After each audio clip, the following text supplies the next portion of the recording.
আর ওয়েস্টের মাপ হবে 24, দেখতে পাচ্ছেন 24। বাকি মেজারমেন্টগুলো আমাদেরকে নিচ থেকেই করতে হবে। F1 থেকে প্যারালাল সিলেকশন করলাম। আমি ব্যাক নেক ড্রপের মেজারমেন্ট নেব 0.75 এবং ফ্রন্ট নেক ড্রপের মেজারমেন্ট নেব, নেক উইথ নেব 3। আমি শুরুতে এই অংশের কাজগুলি করব। আমি এই লাইনটিকে প্যারালাল করব -0.5, এই লাইনটিকে টপের দিকে প্যারালাল করব -1।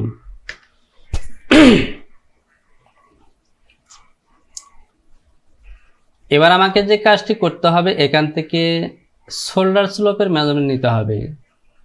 তো আমি এই ব্লেজারটির শোল্ডার স্লোপ নেব 1.625। সে সাথে আমি যে কাজটি করব, আমাকে একটা শোল্ডারের মেজারমেন্ট নিতে হবে। আমি প্যারালাল সিলেকশন করলাম এবং এখান থেকে একটা শোল্ডারের মেজারমেন্ট নেব 6.5 অথবা আমি 7 নেব। তো পিরিয়ড অফ 7 একটু বেশি হয়ে যায়, আমি 634 নেব,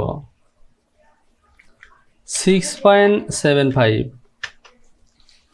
আমি বেজিয়ার দিয়ে শোল্ডারের এই লাইনটি টেনে দিলাম। তো পিরিয়ড অফ এখান থেকে আমি আরেকটি কাজ করব, শোল্ডার স্লোপের মেজারমেন্টটিকে 100টা রিডিউস করব, অর্থাৎ আমি 1.8 টপের দিকে উঠিয়ে দিব 0.125। এবার ওকে, আমি পয়েন্টটিকে ইনসার্ট করে দিলাম, অতিরিক্ত এই লাইনটি ডিলিট করে দিলাম। এবার আমি F1 থেকে প্যারালাল দিয়ে এই লাইনটিকে প্যারালাল করব -0.5 এবং টপের দিকে নেব 0.5, অর্থাৎ আমি ½ ইঞ্চি ফরওয়ার্ড দেব। আমি বেজিয়ার সিলেকশন করলাম, এ পয়েন্ট থেকে চলে আসব এখানে এবং এ হলো আমার ফ্রন্ট। এ পয়েন্ট থেকে এ পয়েন্ট হয়ে এটি হলো আমার ব্যাক নেক ড্রপ। আমি এই অংশটিকে বড় করে নিলাম। ডিসপ্লে থেকে হ্যান্ডল বাটনটি অন করে দিলাম এবং রিশেপ।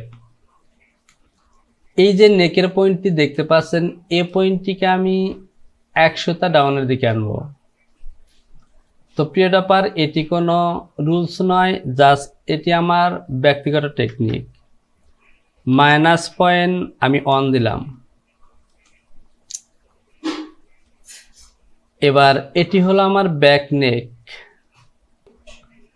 ওকে, শীঘ্রই চলে আসবো পরবর্তী টিউটোরিয়াল নিয়ে। সে পর্যন্ত ভালো থাকুন। আল্লাহ হাফেজ।